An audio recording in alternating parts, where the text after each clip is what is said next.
Coming to you from both sides of the Pacific, it's Duck Amuck in Japan, with your hosts, King Baby Duck, AFLM, and JonStar.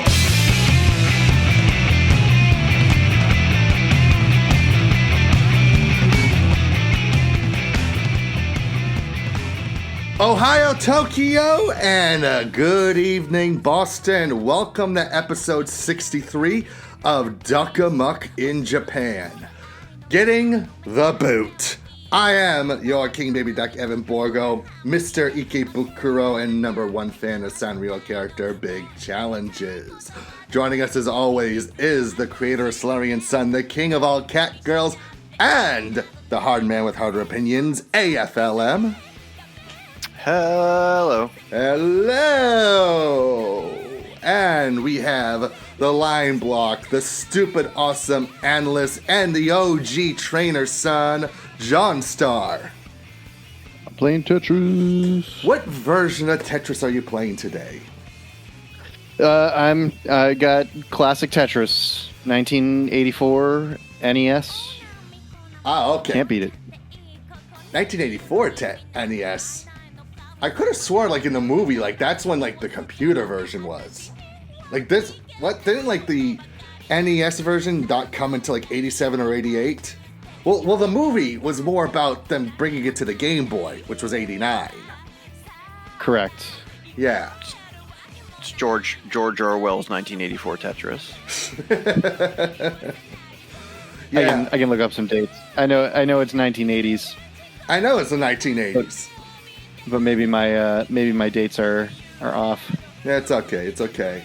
But yeah, I'm kind of in a more of a standing position today, as people can see.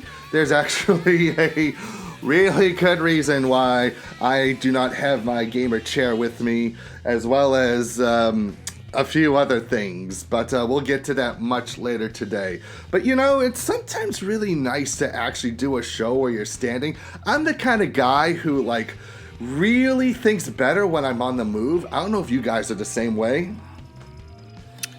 I always think better when I'd rather be doing something else. So that's like when creativity hits me the hardest, right? Is like when I'm at work and I'm like, man, I really wish I was drawing right now. So you don't have, like, the shower think or the shower ideas? I get some pretty good shower ideas. Mm-hmm. I have solved some of Solarian Sun's biggest problems while in the shower. So, Imagine if you had yourself a nice hot bubble bath. Maybe you would come up with some of the best solutions for Solarian Sun. Maybe. Yeah. What about you, John? Do you think well better on your feet? I often travel around my classroom quite a bit, and I feel like I actually think better when I'm fidgeting with something. So not necessarily on, well, I guess you could say that on my feet it would be, it could be better. Yeah. Well, when you fidget, so it's kind of like when you're stimming, you kind of have like this you kind of like brooming some like ideas in your brain. Right. It kind of helps you put things in order because, like, everything else is distracted, or, you know, something of that sort. I don't exactly know the science behind it, but it works. It's a thing. It is a thing. So many fidgets. Yeah. It works for me, and it works fairly well. But yeah, this is not the only reason why I'm standing up. As I said, there is something big that I'm going to be talking about much later on today's show, and I'm actually really glad that we have AFLM and JonStar here with me, because this is something really hard to talk about. So for now, let's talk about some really cool things that have happened to us, or that we've actually have experienced in our lives. So first off, hold on, let me get that PowerPoint presentation going here. Oh, my PowerPoint presentation for some reason is technical difficulties as always. Hold on a sec. Oh, actually, no, wait. How come we don't have a slide that says things we think are cool, like from Nichijou? You know, that's a good question. That is a very good question. And I might I feel actually like that should have come naturally. and yeah, a slide of things we think are cool. I will. That's a nice shower idea you had there. Okay. Yeah. Okay, maybe that's okay. So yeah, episode 63, getting the boot. We're not talking about Street Fighter, although I will say I am enjoying this season's new anime series, Lesbians Playing Street Fighter. Mm-hmm. Yeah. See, everybody's again. We have the Yuri crowd claiming things that aren't Yuri.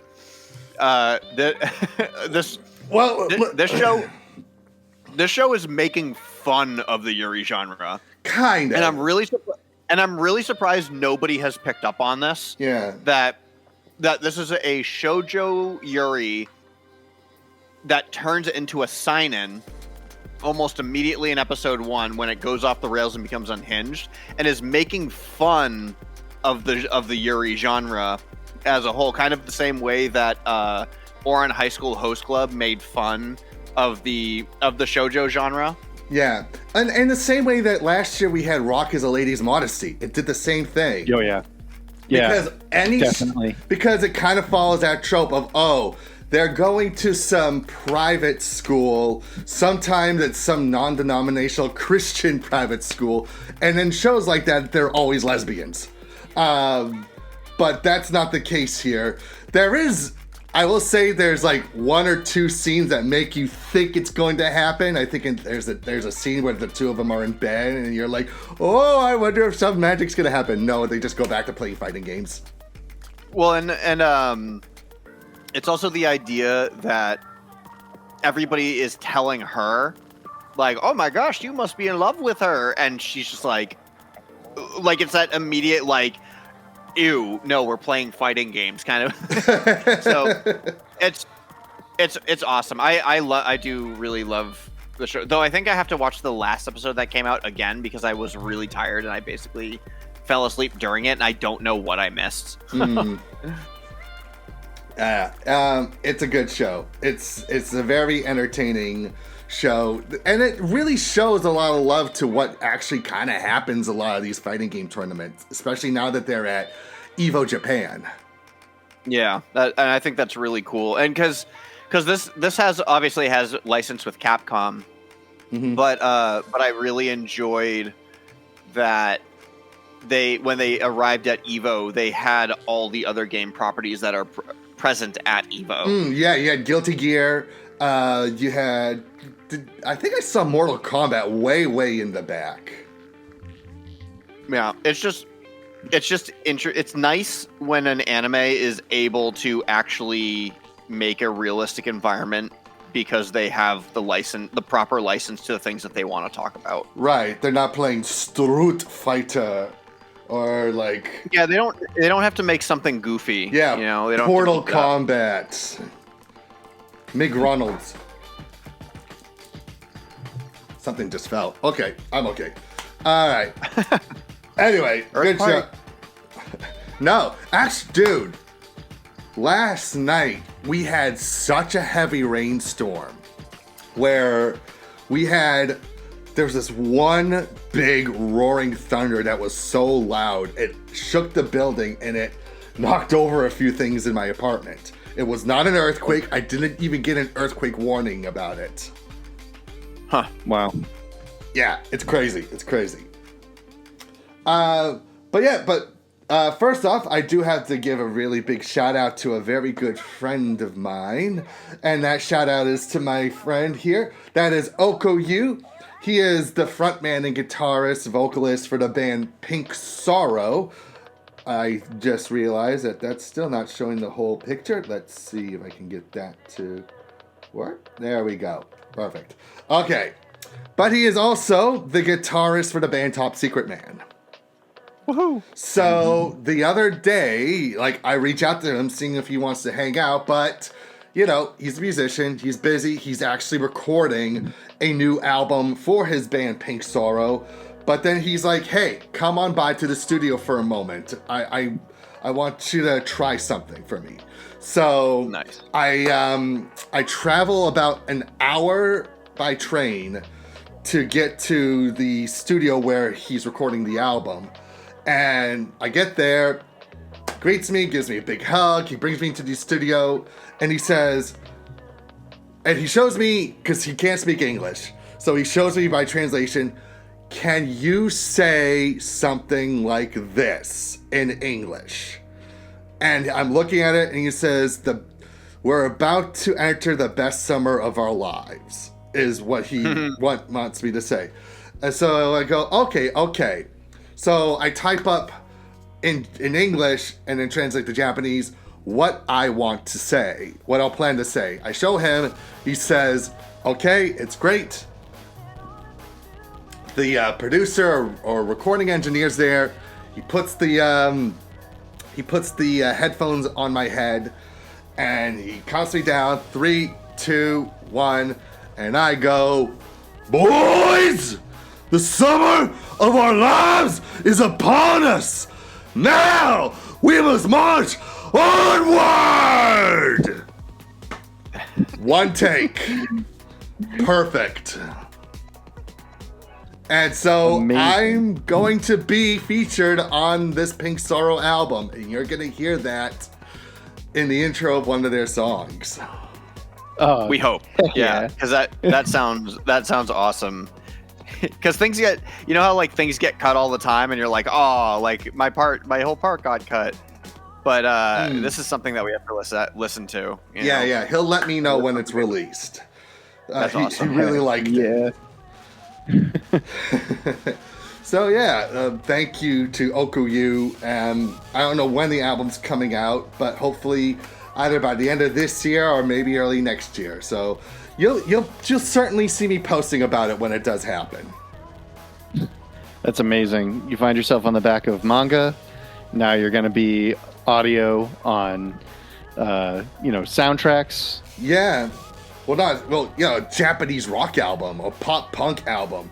What I like about Pink Sorrow is like they kind of go between that's math rock and late 90s, early 2000s pop punk. And like the intro that I recorded is for a song that is very much in the vein of like classic Blink 182, Good Charlotte, Less Than Jake kind of a sound. Mm-hmm.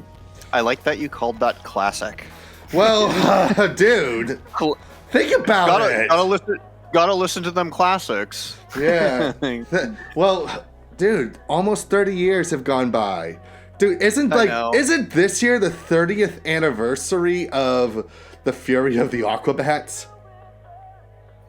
Or is it next year? No, 1995 or 1997. I forget which one it is. So it could either be next year or it could be now. I believe 95 was Return of the Aquabats. 97 was the Fury of the Aquabats. They did release. Did they release a 25th anniversary? That's when they got Travis Barker to come. The live album, yeah, where they played it from back to front. Right, yeah. And they had him play just like the most simplest song on drums. Yeah, right. Like the worst possible song that they could have had him come out and play. That's what the one that they played. Which one? It's actually my least favorite song on the album too. Attacked by Snakes. Oh, that's a weird choice. Yeah. They have Travis Barker come out to play Attacked by Snakes. Like, how do you do that? Could be worse. Could be Unicorn Babies. Yeah. Well, still the worst Aquabat song ever made. Alright, well, that's not the only thing I got to experience here in these last couple of weeks, because, guys, KonoSuba had its 10th anniversary show in Yokohama. That's great. 10th anniversary 10 Fest, which was super cool. I sat in the 4th row of this event.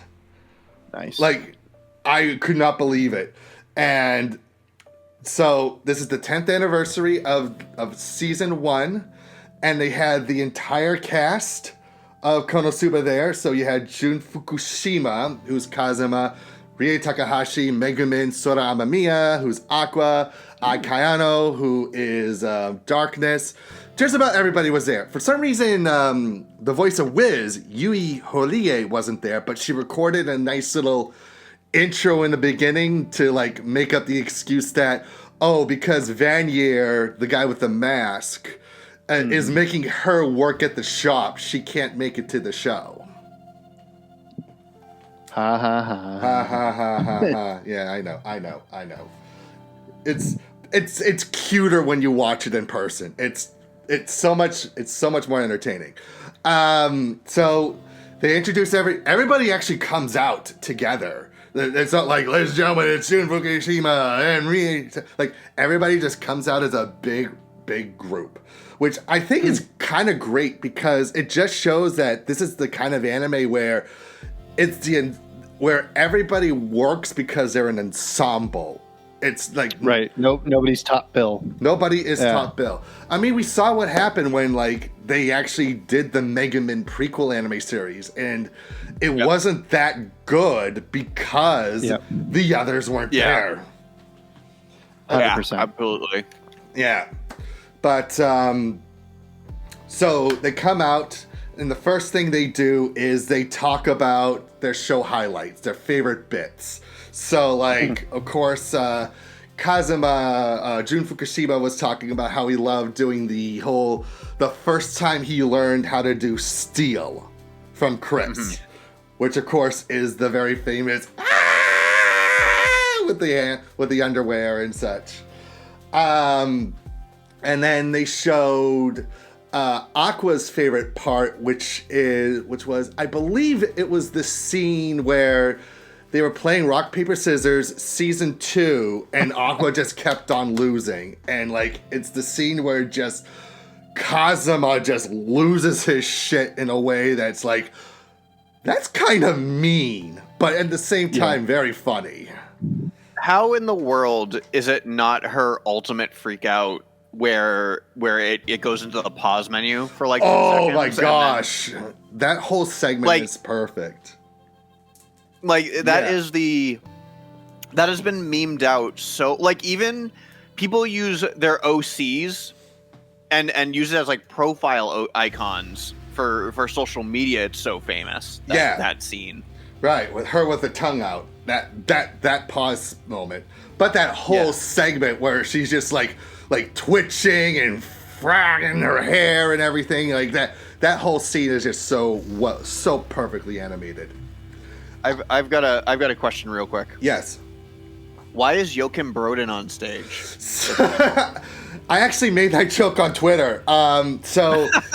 So that is so you know how in KonoSuba there's the big muscle guy who always just stands there and be like, I have the feeling that the greatest legend of all time is about to happen. That's him. That's his voice actor, and he went above and beyond to cosplay as his character. That's awesome. Yeah. For I think it's Tokoyose, who is the voice of Yun Yun. Her favorite moment was from the movie where she and Megumin do the big power up towards the end. And Rie Takahashi talked about the final scene in the movie where Kazuma ups her explosion skills and she just does the beautiful explosion at the end. Like those were their favorite scenes that they've ever recorded. Nice. So then after that, they do a live stage reading of a scene. And this is like something they made exclusively for this event. So the scenario was that they want to expand the party, officially bring in a 5th member. And they had Chris, or Eris, Yun Yun, and Vanir, what do you want to call it? Auditioning to be member number 5, and then everybody else were like the judges. It was pretty. I would say like it wasn't strong writing wise, but because of the voice acting, it helped a lot with actually pushing the humor. Yeah. Sure. Yeah. And then after that, they did songs from the show. They invited Machiko, whom some of you will know also as Tokai Teo from Uma Musume. She came out and did the theme songs for season 1, 2, and the movie, which was really cool.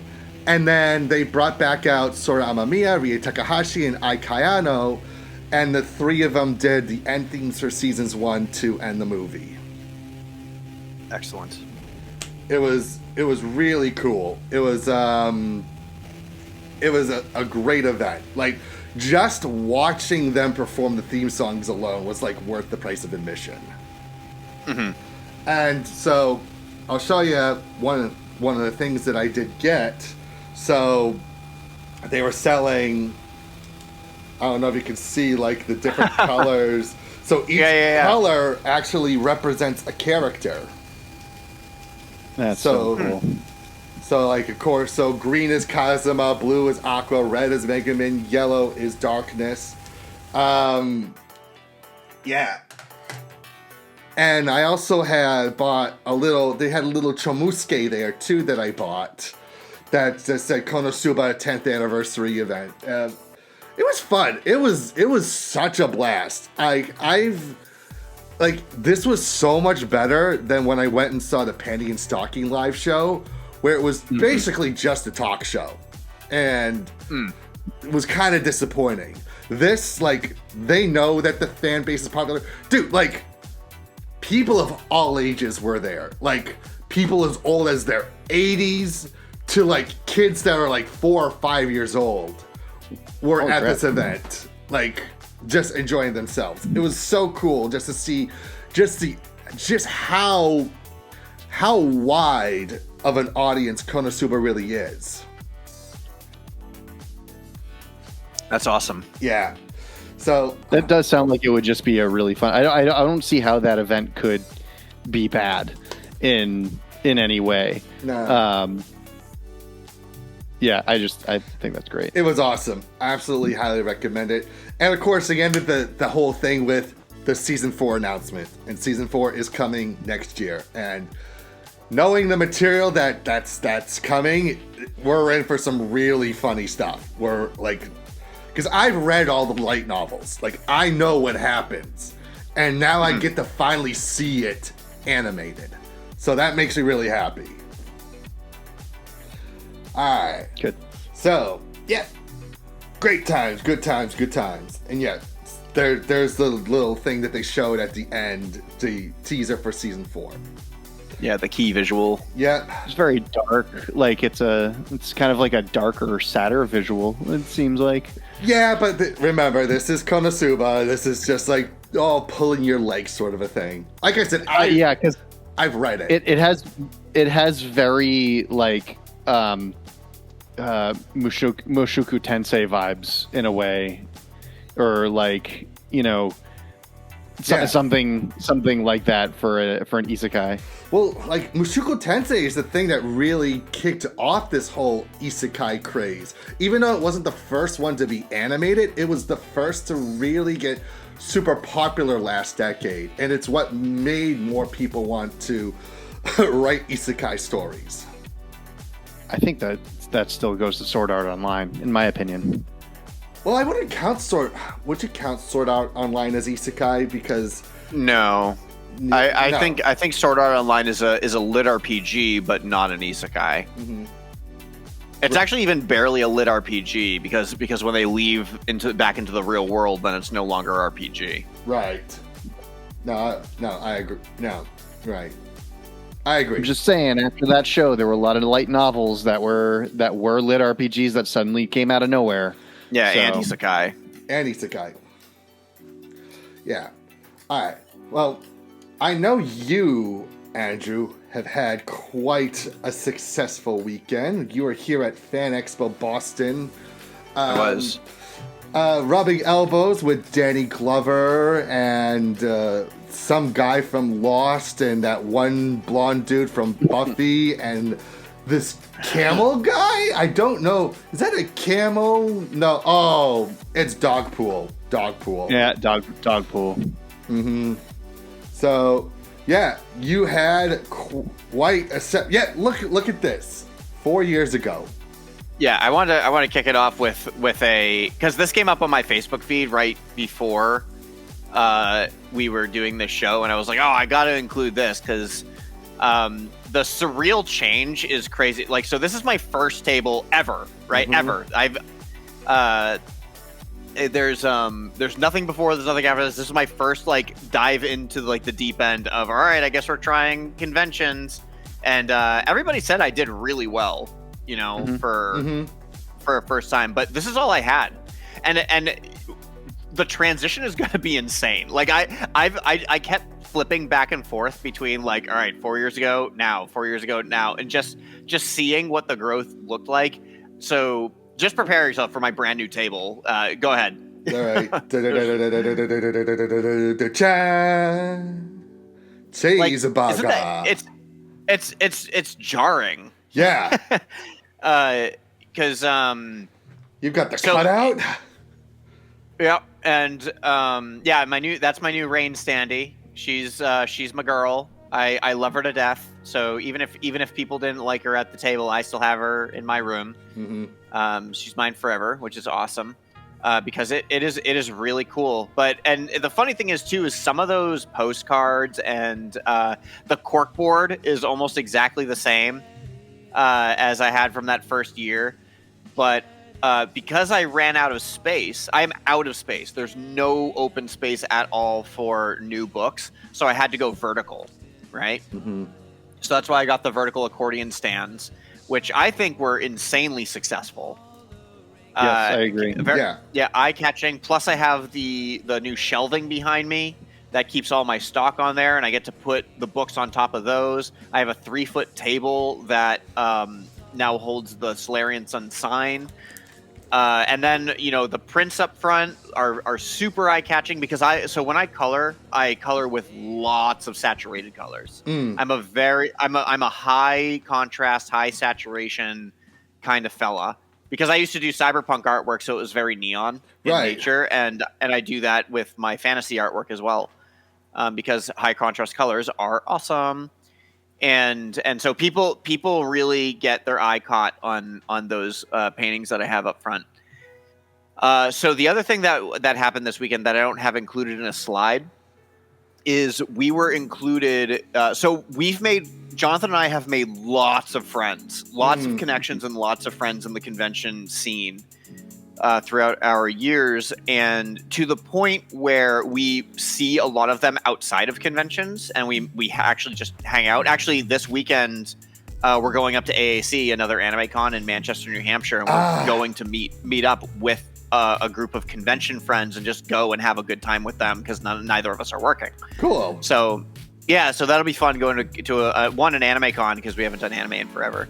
But we were part of a thing called Rally of the Ring because one of our friends, Paul Simic, who does amazing Lord of the Rings maps and T-shirts and stickers and all these things, that's basically his gig. He reached out to me and he's just like, hey, do you have Lord of the Rings stuff? And I said, I have Lord of the Rings adjacent stuff. And he's like, good enough. You're gonna be in a group, you know. I have some of this stuff right here. There's this Keep On Tolkien sticker, and then here's his college team for the Dark Riders sticker.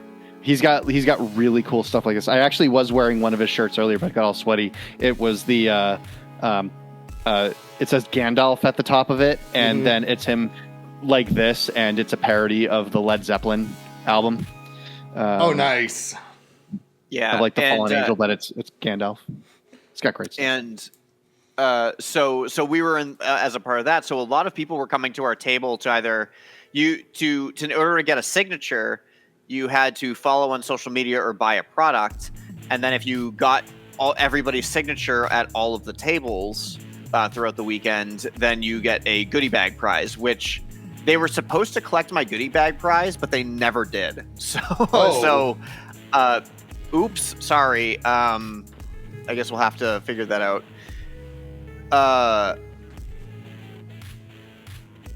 So anyway, Yeah. we basically we had that, and that was really helpful. We had some really good interactions, especially people who bought from us, who were a part of the ring rally. But that was only part of the success. So you can head to the next slide. All right. So here's just a major collage of all the cosplay photos that I took. If you want to take a moment to just kind of like seek out thing, we have the Ghost King. Yeah, Horse Girls, Ghost King, Cloud. I really like the Mandalorian Balrog. I thought that was really cool. Lots of Lord of the Rings stuff, obviously. The SpongeBob crew, a Mipsy from Legends of Evantris, all kinds of stuff. Yeah. I basically pulled as many people as possible just so I could have, all those social media hits that I could show off people's cool cosplays and fun stuff. There was lots of Horse Girls, which was awesome. However, three walked by that I could not get a hold of because I was either busy talking to somebody or I saw them walk by on the main floor and I couldn't. They never came by the table, which was Yanni Neko from Chainsmoker Cat. And there was this one girl who was probably the cutest girl I saw dressed as Yanni Neko. And she just never came by the table. I would have loved to have taken her picture because it was a really, really great cosplay of it. But there were lots of Yanni Nekos there, which I was pretty thrilled about because it was very. I got your Yanni Neko right here. I got your Yanni Neko here. Very good. I am so I'm sprung.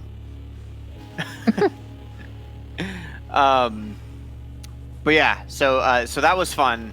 I wish there were more cosplays that walked by that I could catch because there were a lot of really, really good ones. But you can only catch so much when people are talking to you at the table because you got to make the sale over obviously taking social media pictures. Right, of course. Next up. All right. You got the Ghost King. Was there any Space King? Any Space King cosplay? There was no Space King cosplay. Wow. There were plenty of Space King t-shirts. Yeah, a lot of Space King t-shirts. And then there were also the Globules box that went by.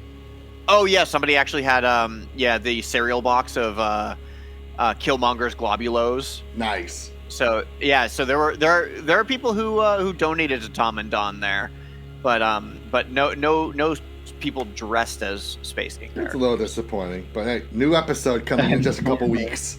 Yeah, August 29th, the day that we're doing our little magic event with the Hobbit. Nice. So we'll have to preface it by watching Space King episode 5. Very cool. All right, next picture here. So these are just 2 examples of fun interactions that I had. So that was Friday's. The tallies was Friday's tallies of Tolkien versus Thundercats. Tolkien always wins, but Thundercats puts up a really good fight. And we're just continuing the tradition of doing that at our table because it draws people to the table and we get to have a conversation with them. This picture is of my friend Jules, who somebody else who came to know me by doing conventions, and she just came up to my table and was just like, "I have something for you," and I was like, "Okay, this is exciting." Pulling out her sketchbook, and I was like, "It's gotta be Thunder and Rain sketches. It's gotta be," and it was. And she drew them so on model, it was crazy. They were so good looking, and they were cute. She's a sweet. Yeah, Jules is a sweet girl. She's fun. We actually met her and her brother at our statistically still to this day our worst convention ever. yeah, but they were our table neighbors, and that's how we got to know them, and we've been at conventions with them ever since, and they're just really sweet kids. We got a lot of talking done that weekend because there wasn't much else going on. Yeah, no kidding. Yeah. So, next one? Next slide. You can do the next slide. We got people cosplaying. Yeah, so this is you can find on Instagram Arwen the artist, and she came dressed as Rain, and we've been talking about this cosplay forever. And I've known there's been a cosplay in the work. I knew Rain is her favorite character, So coming in hot, this one actually coming as rain. I was like, heck yeah. And especially because it was so funny because I had the standee ready to go. It just so happened to be the year that I had the standee. So she stood next to the standee, did the pose, and and we had a great time. And then the other picture here, I was actually just about to tell a story surrounding it, but that's actually the next picture. The next one here is towards the end of the show, and to sum up how well I did at this show, this is a stack. Those are all I have left of Volume 1s. What you see is all that is left. That to the point where all the money that I made at Fan Expo, which was more than I made last year, and last year was my best con ever, right? The best convention year that I've ever had at Fan Expo. That was my best con ever. Well, this year beat that, and I spent all that money on reprints. Yeah. So basically, I did make money. I made a profit, but it all went to reprints. So now I am going to my next. So I'm going to my next convention fully restocked. I shouldn't have an issue. Which was actually, we got to point out that it was a huge blessing in disguise that we did not get into AAC, because we literally would not have had any books to sell at AAC if we got in. Yeah, right. I would have had like 6 books to sell at AAC, which that's nuts. And if you, we're talking Volume 1, which is the most popular volume, right? So, it is a good thing. I actually considered only printing the mangas. I mean, like, all right, no more big copies, only manga copies. The only problem I have with printing manga copies right now is I don't have ISBN numbers. And not that you need ISBN numbers. You don't need ISBN numbers. But because I'm printing the big books with ISBN numbers, I would prefer all my books to be printed with ISBN numbers. I see. And they need to be a different ISBN number than the big books. So so that's the only thing that's stopping me from printing manga sizes at the moment. But the mangas are awesome. Yeah. So fun story. So I just want to tell one story before we go into the next one. Yeah. Actually, you know what? No, go to the next one and I'll tell fun stories about people who came to the table. Okay, but first off, Temsu, hi. I see you're watching. Okay, awesome. Yes. Awesome. Temsu, another huge supporter of Solarian Sun. Because, okay, so we're going to see, and actually, Temsu, of course, huge fan of us always, because he's been around since Wicked Anime, and we love Temsu. He's our main man, Temsu. Yeah, we've hung out with him at Anime Boston. He's a good guy. So yeah. Thank you for tuning in. I can't wait to hang out with Temsu again in real life. Like, that would just be so awesome. I'm so ready to do that because it's so cool. But this right here, I needed to take this picture because I was at my table when these 3 are my physically at conventions when I'm at conventions, because I have tons of supporters for Solarian Sun, and I have people who come in, they talk to me about the story all the time, and we have really great discussions. But these 3 in particular only support me in person. So every convention I go to, I see them. And all 3 of them just so happen to be at my table at the same time. And so I was just like, oh my gosh, you're all here.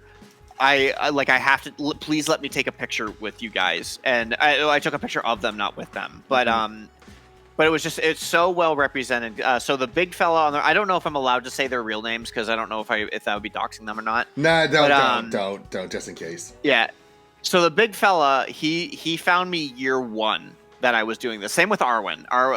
She also found me year 1 when doing this. But the big fella on the side, he fell in love with Kindle almost immediately, which is awesome. But this year, he came up to my table and he's like, I have everything from you guys, and I bought Volume 5, but I want to support you more. Right? I was like, okay, well, what do you want? What do you want from me? And he's just like, I don't know, make something for me. And I was like, well, I could doodle in your book. I was like, cool, I'll doodle in your book. And I was like, I'll do that for free because you've been supporting me all these years. He's like, no, you don't understand. I want to support you. I want to give you something for it. I was like, all right, dude. All right, we'll do it. So we came to a compromise, and I was like, well, what do you want sketched in your book? Because, I know Kindle's one of your favorite characters. And he's like, it's got to be odd. It's got to be odd. Like I gotta have Odd sketched in my book, and so they're live at the table. I sketched an Odd for him inside of his book. Nice. And he's such a cool dude. And the young kid on the other side, he's always there with his dad and his sister, and his dad is also super supportive of us. And loves seeing us, has separate conversations without him being there. But then we talk about when I get to stand in front of my table and talk about the book, like they ask me questions about the world. I say, hey, did you read this event that happened in this book? And he's like, oh, that was so awesome. I love so much that you did this. And it was so heartbreaking when you did this. That brings me joy. Yeah. Right? That brings me joy. And so I love this kind of stuff, because there was another time during the convention where I had a fella who bought a book on Friday.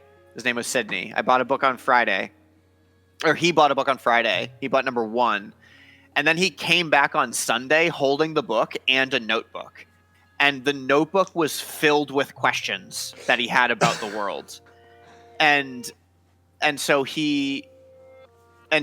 we just started talking about like the deep lore, the origin of the species and all the races, where they all came from, who Oshek is, who Chamash is. Like these were like real deep lore questions. These were no joke questions. And the entire time he's smiling and loving all the answers I'm giving him, and it's testing me real hard on my world, right? Whether I know or not my own property. And then he says, yeah, and I'd really like to just get all the rest of them. And I stood there and I was like, now? And he's like, yeah, now. And then so like, he bought the first one, didn't even finish the first one, and then was just like, give me 2 through 5. And it was like, oh my gosh, this is so awesome. Like this is such a joy, right? And that's not even the only time that happened. There was one couple that came up. It was actually a father and daughter that came up. And they're like, oh, we bought number 1 from you at Granite State Comic-Con, which I'm going to Granite State Comic-Con next month. Mm-hmm. And they were like, give us the rest. Like this is a common theme, that people are not like, okay, give me number 2, and next time I'll buy number 3, and then I'll buy number 4. No, they read the first one, and then they're just like, give me what you have. I am so humbled by it. Like you have no idea how it feels to have made something that actually speaks to people and touches people in a way that I never intended, because I am the intended audience, right? Right. And I love having people read it, and I love having people ask me questions, because giving me money is one thing to support me, but actually diving in and showing me that you care about what I'm saying, and asking me about my world and the things that I have developed and the thought that went into it. Like when Arwen was talking to me about Volume 5, because she bought Volume 5 on Saturday, read it overnight, came back on Sunday to talk to me about like what I did with the book, and she's like, I can't believe you did that to me, right?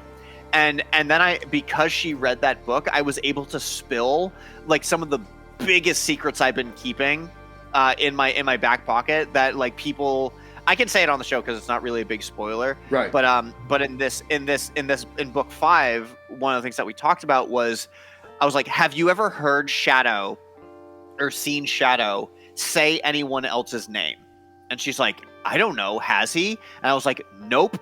I intentionally wrote Shadow from Volume 1 all the way to Volume 5. He has never, ever, ever said any of the other party members' names, because he's a sociopath and he doesn't want to care about them. So he calls them boy, he calls them kid, he calls them girl, he calls them priest. But he never uses their proper name until a very specific moment in Volume 5. There are other characters that he's and you'll know when he cares about somebody when he says their name, but like that's a big thing that I've been holding on to for so long, and this reader who's been reading from the beginning didn't know that, and I got to spill it, and seeing the facial expression just change, like, oh my gosh, I was like, yes, I got you so good, So that's great. I love conventions, man. I love doing them, and it gives me such a joy and an opportunity to talk to people about the things that I've created, and it makes my heart happy, you know. So Yes. yeah, it's fun. That's awesome. And now, folks, I guess we are going into the question of, will we talk about horse girls today? And apparently it's a resounding yes. We did talk about them earlier, but tell me about this thing that you have here with, is that Rudolph's Symphone and... no, it's Agnes Tachyon and Manhattan Cafe. Manhattan Cafe and Agnes Tachyon. So this is a piece. So I've been looking at this guy's booth for years because he comes to Anime Boston. He comes to Fan Expo Boston every single year. Usually he has a pro-row table, but this time he had just a regular Artist Alley table. And every time I walked by it, I was like, gosh, that Agnes Tachyon Manhattan Cafe is just speaking to me. But he had game mats. And I'm huge into game mats now because I play Magic the Gathering. So I went up to this booth and I was like, do you have them in a game mat? And he's like, yes, I do. So before I continue, he's Fibonacci. If you look up Fibonacci on X and Instagram, that's where you find him, aka Fib. Fibonacci was not there. It was a proxy handler for the booth. But I actually think Fibonacci was in Paris this weekend, like, which is weird. Like, so big enough that he's able to have multiple booths at multiple conventions. Right. Maybe that's why he just had a regular Artist Alley one here, because maybe he's got a bigger booth at the one in France. Yeah. Or traffic is just better in the Artist Alley rather than on the busy side. I don't know. Either way, I saw this and I loved it. And I wanted a game mat of it, but they didn't have a game mat of it. They only had the poster. But you can get it in a game mat, which means I ordered a game mat. And because I ordered a game mat, I got the poster for free. And I was like, absolutely yes. I wanted the poster anyway. So I have it framed behind me. and it's going up above my door.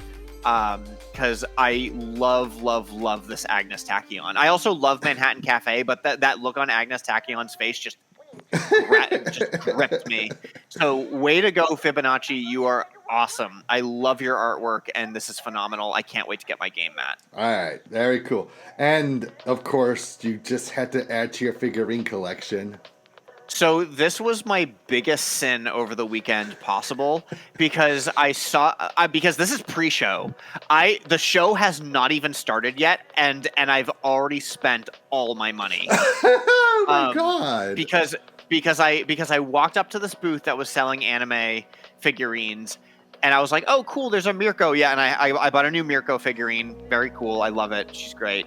But then I saw these, and they were still putting up price tags at the time. As you can see, there's no price tags underneath them because they were still getting their booth set up. And I walked up to them and I said, are you doing pre-show sales? And they said, yep, we absolutely are. And I just said, how much are they? Right? Because I don't know if you remember, but we saw these figurines at Anime Expo, and they gouged people at Anime Expo. Oh yeah, without question. These were $150 a piece at Anime Expo. Do you know how much they're worth in Japan? Like 3,000 yen. Yeah, like $40, like $30 to $40. And so I was pretty desperate. This is my sin. And I was like, if they are under $100, I am getting both of them. And they put up the price tags, and they're $90 a piece. And I was like, oh my gosh! Gotta keep your word. I was like, I am about to do the worst thing I have ever done.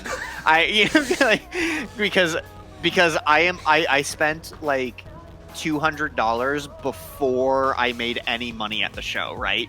So luckily, again, like I said, it was my best weekend ever at Fan Expo Boston. Yeah. Luckily, it was my best weekend ever at Fan Expo Boston because I bought them and they were sitting under the table, and they were in the way. They were so in the way because we were in such a tight space, but I had these big boxes, and I was so happy, and I was like, oh my gosh, I got Tamamo Cross and Oguri Cap, these 2 figures from Japan that I never thought I would have in a million years, and they're mine, and I love them, right? My two favorite horses from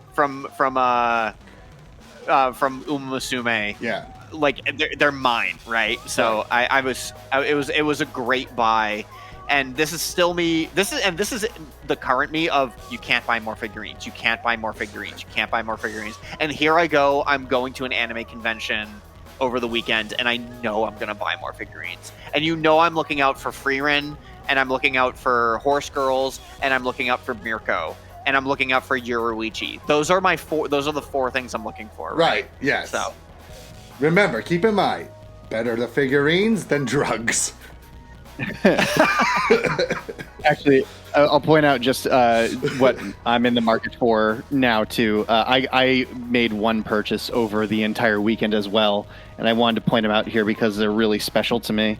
So I got myself some Teen Titans cells. Oh, my goodness. And hold on a second. Real... Yeah.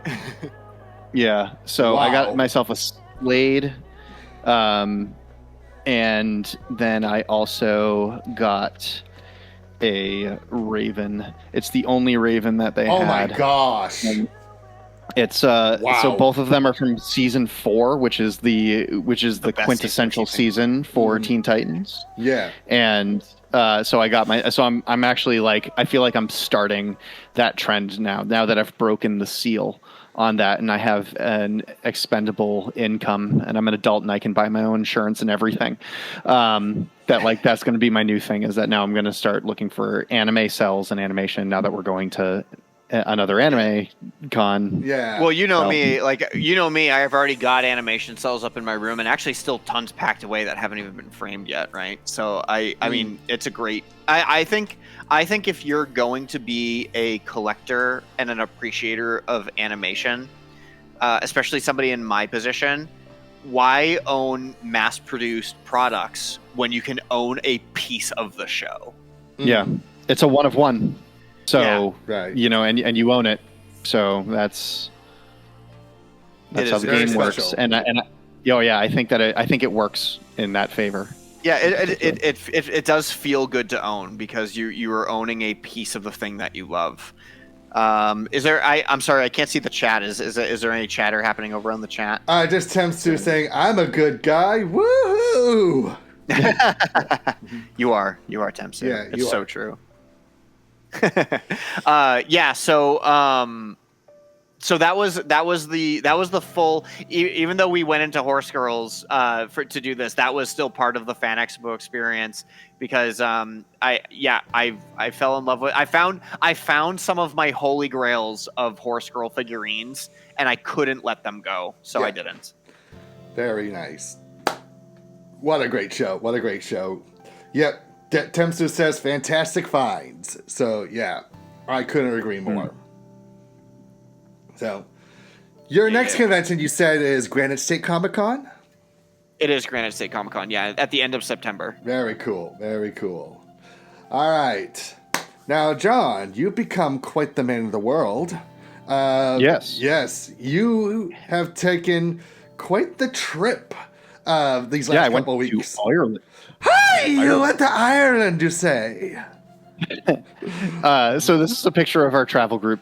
So we did a land cruise. So we got a tour bus and we went around the entire Republic of Ireland, which is the bottom portion, not the Northern Ireland part that has Belfast and all that stuff. So we hit like 5 major cities going around, and it was probably the best vacation I've ever taken in my entire life. Is that Castle Fleming in the background?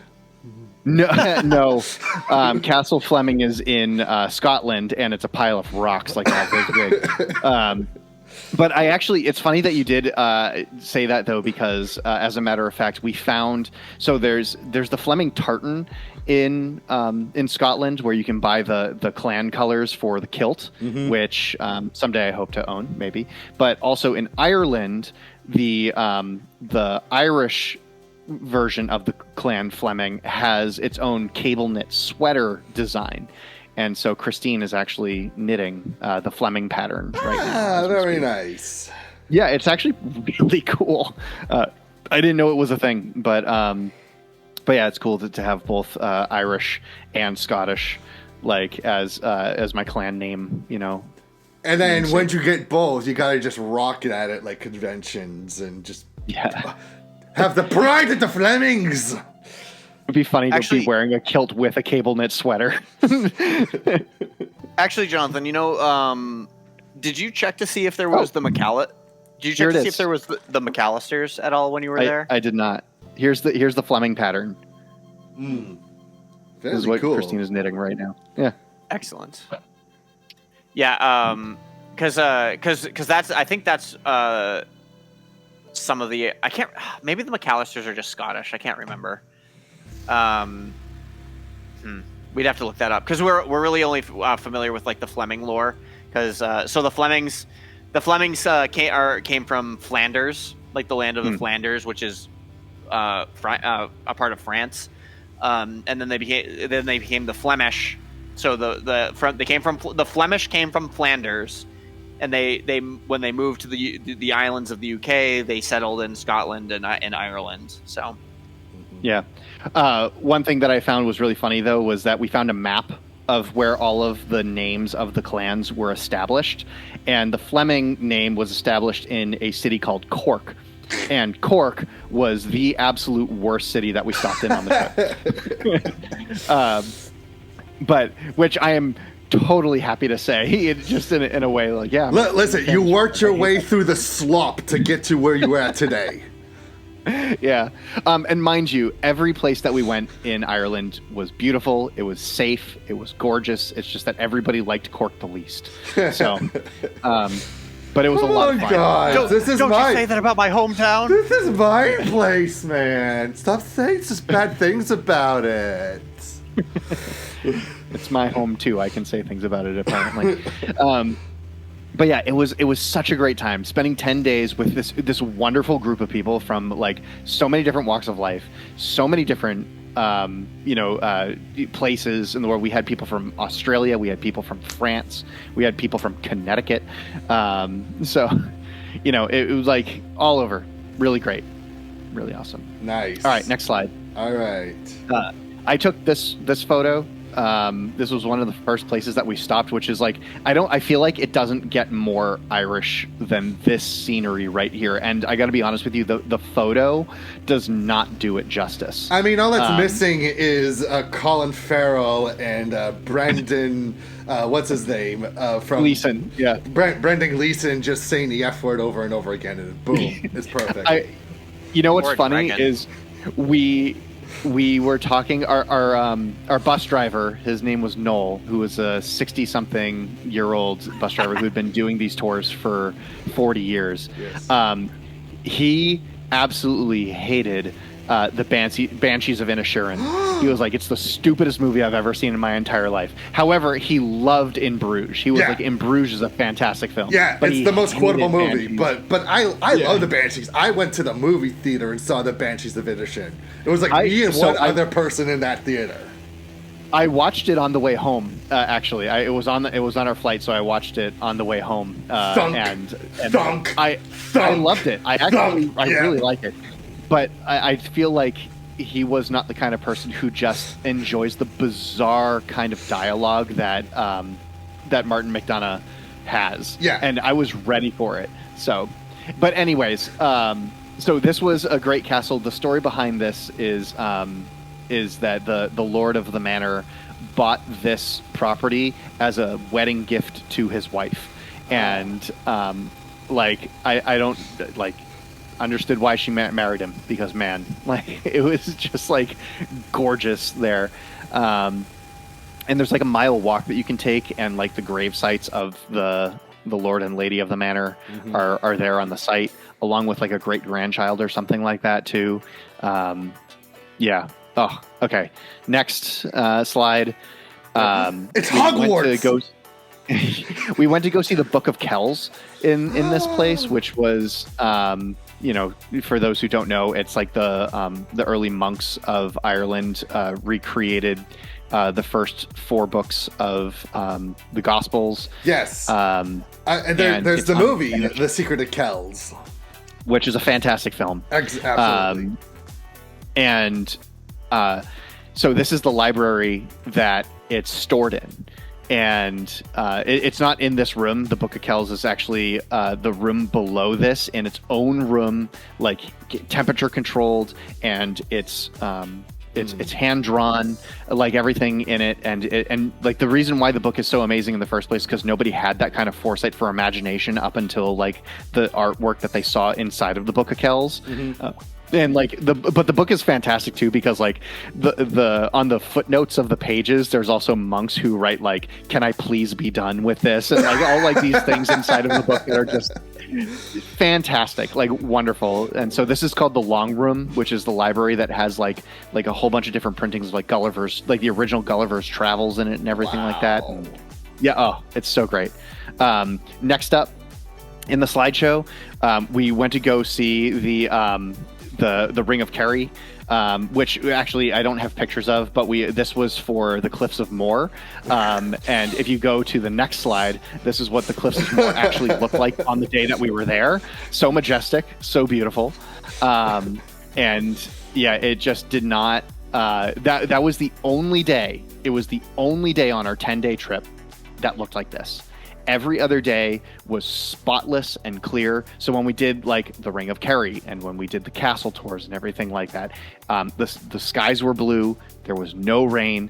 You could see every mountain. You could see every sheep miles away on there. Like, oh my gosh.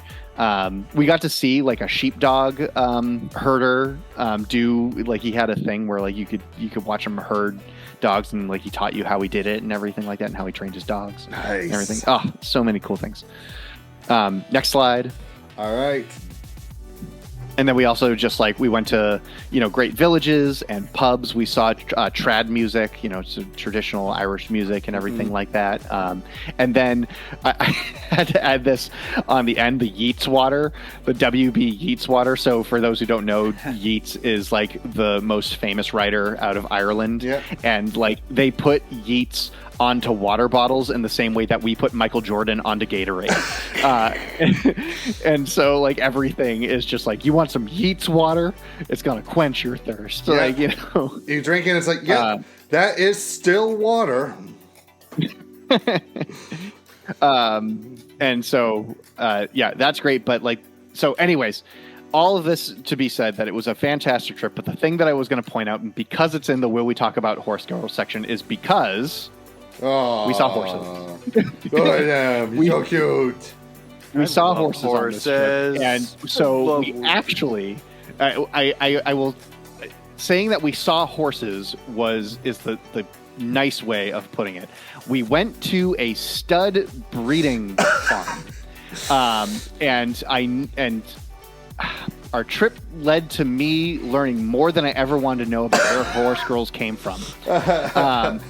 And so therefore, I'm going to tell all of you about it right now. I mean, is it the same as what we saw in Jackass number 2? More like the prank they pull on Wee Man and Jackass number 4. Oh, okay. But yes, in many cases, I did not see anything explicit there, but I saw all the facilities where it happens. Right. I mean, you could hear going. So if you go to the next slide, we got to, like, there were just horses everywhere. There were tiny horses. Right? Little foals and everything everywhere, and we just got to pet them all, and it was great. So I don't know if people remember this or know this or not, but Jonathan and I grew up on a horse farm for part of our life. You talked about that on a Wicked Anime episode, I recall. Yeah, so we love horses. Horses are awesome. They're big dogs.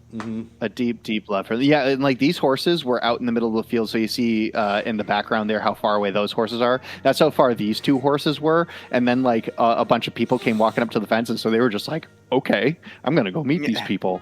And so like we got to take pictures with the horses. How and we got to how did you manage this perfect picture of this horse just nibbling on the fence? Yeah, I don't know if you can actually see that. The horse is just chewing on the fence, just so. Hey, feed me! So, yeah, I don't know. It was just standing there, ready to go, like perfectly fine with whatever. The next slide. So, first thing that we had learned about is that most horses, especially race horses, they live about like 20 to 27 years. And this is one of the best race horses that they had on that came from their breeding farm, which is beef or salmon. Nice. And they celebrated his 30th birthday not that long ago before we arrived. Like, so it was... Beaver Salmon Iris to join. Yeah, so Beaver Salmon was one of their greatest horses, 30 years old, which I think that picture that they use there is definitely not a 30-year-old horse. I think that, like, your dating profile, you look different on that picture, but that's beef for salmon. So I didn't know that. So horses live to about 27 years. And so the fact that this guy made it to 30 is like pretty impressive. I'm glad that that's the name of the horse and it's not asking you, what does horse meat taste like? Is it more beefy or salmony? I wonder. That's actually a good question. I never got to ask that question while I was there. I'll keep that in mind for the next time I go. Yeah. The other thing that they did at this place was they also this was a retreat center for horses that needed vacations, like seriously. So these horses right here were on vacation there, and like the one on the left was like just standing out in the middle of the field, just like, well, here I am, And, I wanted to go surfing. But the one on the right was up against the fence because in the pen next to it were actually cows and sheep and goats. And they came from the same farm. And we found out that they actually often do that. Like this horse in particular was from France and was vacationing in Ireland. And they brought cows and goats and sheep from the farm because they found out that the horses actually get even less stressed on their vacations when they vacation with their friends. And in this case, it's actually like a legit thing that they bring other farm animals with them because it helps them relax even more, that they can go to some other place, but also still be with their friends. Wow. So... yeah, so there's a bunch of other farm animals that are from the same farm next to them in that. They're so case. cute. They are. They're right? so adorable. Whenever I'm in Boston and you see the horse-drawn carriages, I always just make a point just to walk up to it and be like, they're there, yes. All right, so the next slide. These are the houses of the current studs. And they're all I think they're all around 4 years old. Because now we're going to get into the whole breeding process. I had to go through I see they get quite many flowers from their studies. Admirers. From their admirers. So yeah. I had to go through all this process, so now all of you do too. Yay! So they had 4 horses that were currently in those stalls, but I believe there's 6. A slide later will show you what they are. So we have the most winningest, or least winningest to the most winningest here. So Lucky Vega, bred in 2018, I think. Yeah. So total prize money, almost 400,000 euros, and 3 races won. In grade 1 races, and then the one on the right there should have been a ring. So which is the story behind that is that the husband bought the horse for the wife, or a girlfriend at the time, and she said should have been a ring, and so that's what they called the horse, is that it should have been a ring. So I like that just like looking at these horses and the years that they were born, and it's just like, man, these horses don't even remember 9/11. Oh, jeez. They weren't even born when They weren't even born yet. Yeah. The next horse on the list is Phoenix of Spain, who has earned 437,000 euros. And then the last one, or I think I have two there. Okay, awesome. Oh, no, Arizona Blaze. So Arizona Blaze is the last one, who has earned almost €1 million. You see, if you can see that, 933 million euros, 4 wins. Yeah. And if I'm not mistaken, that's close to $3 million, because like the euro's very strong over there. The euro is 1.7 times. Okay, the so dollar. Close to 2 million. Yeah. Man. So Arizona Blaze right now is top notch. If you go to the next slide, that is the prices to breed with them. So Arizona Blaze at the top there, it cost 12,500 euros to breed, to get, the genes of a new Arizona Blaze successor, new for 2026. It's the same for Lucky Vega and Phoenix of Spain, and then Nano Parado, which I did not see at all there, 7,000, and then Should Have Been a Ring is 6,000. So Should Have Been a Ring is the discount horse. So somebody had actually asked the question there, like when we were at the breeding facility. It was like, well, how do they know that if they breed out these horses, how do they know that it's going to be successful? And they're like, well, we get the best shot during the day because these horses breed up to 4 times with the same horse every day, which is like, wow. And we learned that outside of the honeymoon suite, which is, yes, what they actually call the building, the outside of the honeymoon suite where they take the horses and go. Now, the most fascinating thing that I learned on the trip is in the next slide. Yeah.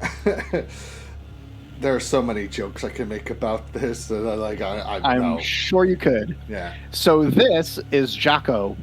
And Jocko is a pony. And so what Jocko's purpose is at the breeding farm is that he lives in a particular stall that has a rather large window to it that is abutted to another stall. And what they do is they take the female horses and they put them into the windowed stall. And essentially, Jocko's purpose in life is to get the women worked up, and that is his only purpose.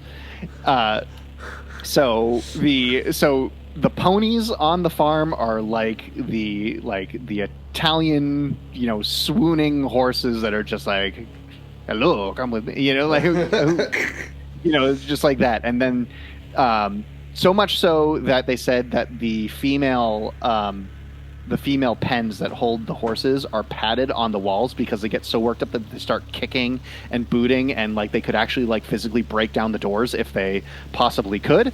And so they have to pad all the walls and everything like that to protect the pens, but also make sure that they don't make a whole heck of a lot of noise. And then they swoop in with the with the actual studs that we saw, and they so he gets kind of cucked. Oh yeah, that's his whole purpose in life, like legitimately. Poor pony. Come on, let him have some fun. I mean, if Jocko is beautiful enough to work up the women, then it has to be that they have to put his lineage down the line as well. Okay, so that is true. I don't know. Probably not as much. Maybe not as much, sadly. Oh no, Definitely not 4 times a day, I'm sure. Yeah. But anyways, just an unbelievable amount of work and routine and everything that goes into horse breeding. And it is a literal billion-dollar industry that happens in, Ireland alone. So I learned so much while I was there, and I'm sure that I'm missing so many details of what was said there. But like I've learned far too much that I ever wanted to know about horses. But so much fun. Anyways, I let it off with just a little collage of some of the other photos that I took. So there's like a couple of little ones and everything like that. I sent that picture of a seagull to Andrew, and that's what he responded with when I was there. But yeah, so it really is.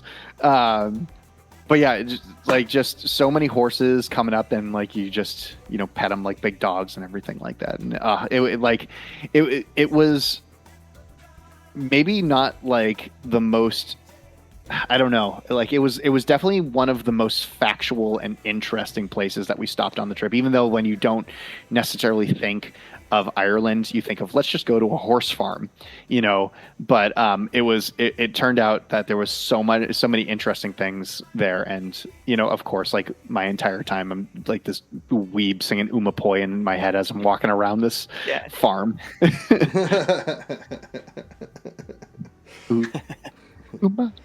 Anyways,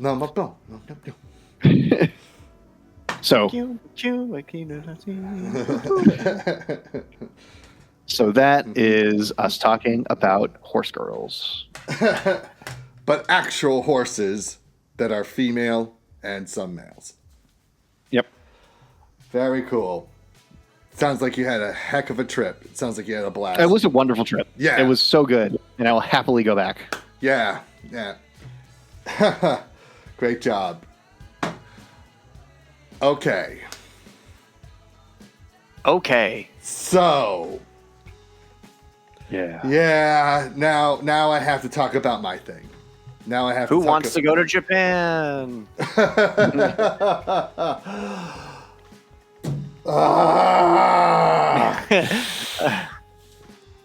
have to like do this. Okay. Where do I begin with this? So, I guess it started back in October. October 31st, Halloween. I get called into the head office, and I'm expected to sign for the next year, for my 4th year. Well, they sit me down, they put the piece of paper in front of me, and I look at it, and they tell me that this is the last year I'm going to be teaching at this school. And so one of the things that was a big downside of that too was the, what do you want to call it? A week before was like the time where I could request a transfer to another school through the JET program. And because that time had passed, I was not able to have the JET program just send me to another school. So unfortunately, my time with the JET program would be coming to an end. It has come to an end. They kind of did you dirty on that one, bro. Kind of. I wish, because I had asked them like weeks in advance, like, do you have the contract ready for the next one? And they just said, yep, just wait a moment. Just a moment, please. And they just put that down and tell me that, yeah, we only wanted you here for 3 years.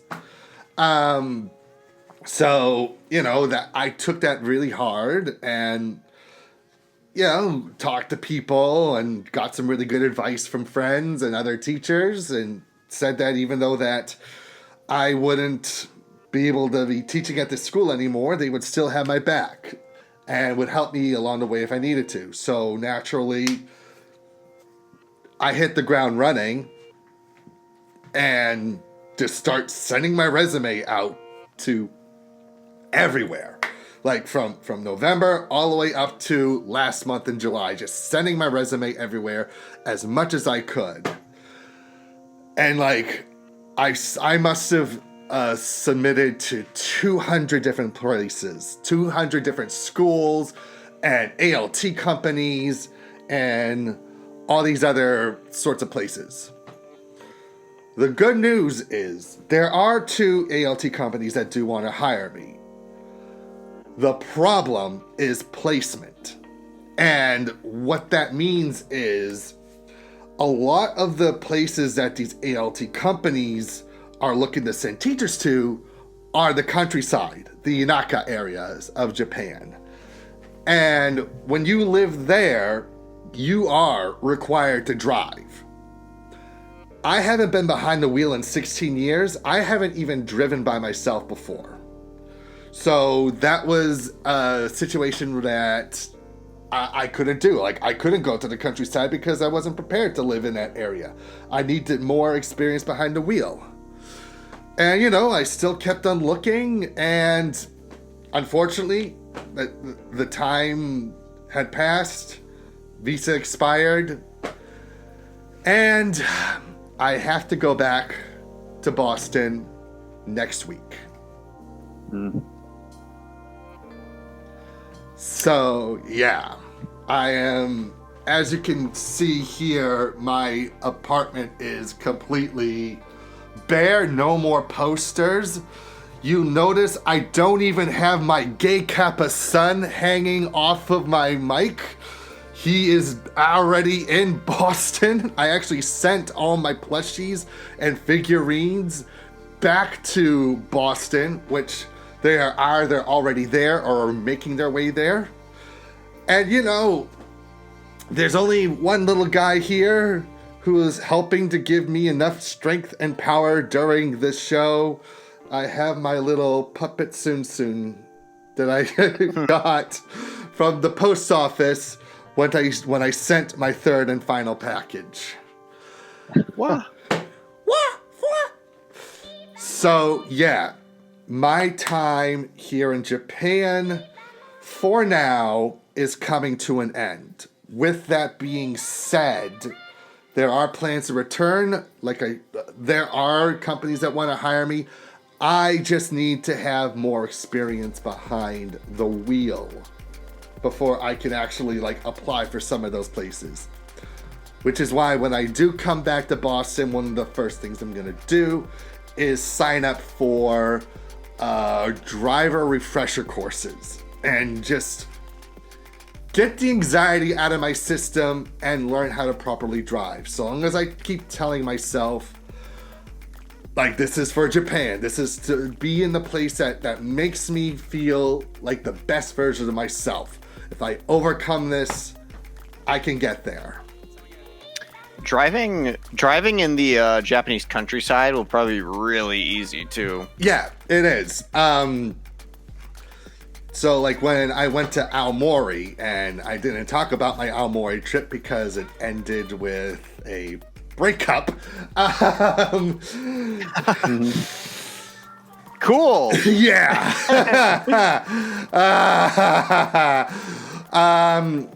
When she was doing the driving, I noticed the roads were pretty safe and very comfortable.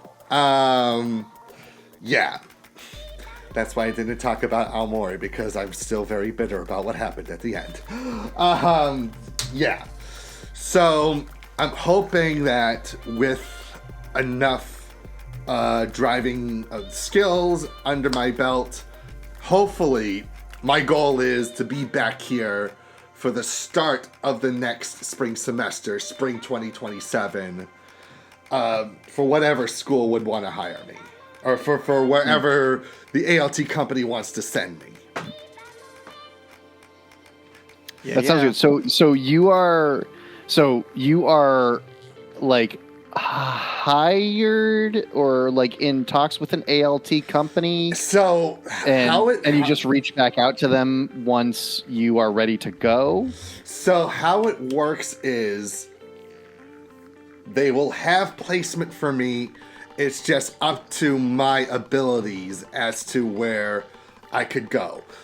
If one of these ALT companies just so happens to have placement in a place that doesn't require driving, then I could take that job. But that's very rare. But Yeah, I would imagine. Yeah. So right now I am in the waiting process. I am waiting to see when and where this will go. So for now, like, I'll be having to come back to Boston for a few months while we figure this whole thing out. I mean, that, I got to be honest with you, that doesn't sound as dire as it could be. Just as like a little silver lining to this whole Right. thing. Yeah, I could have completely nothing. Like that could be the worst situation where just nobody wanted to hire me.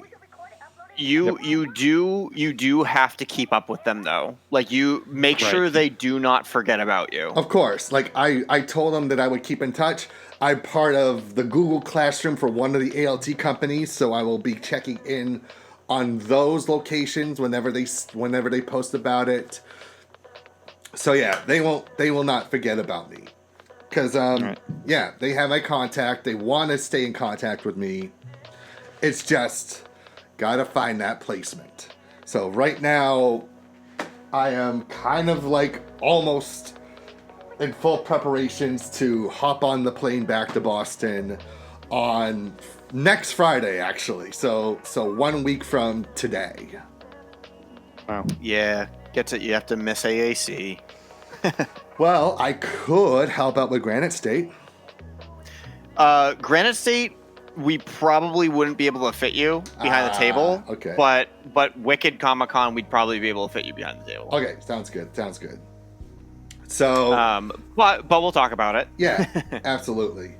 But I'm trying my best to have this silver lining, like you said. But deep down, like this is something that I'm upset about. I'm troubled over like this. Like I made this place my home. I made Japan my home, and Yeah.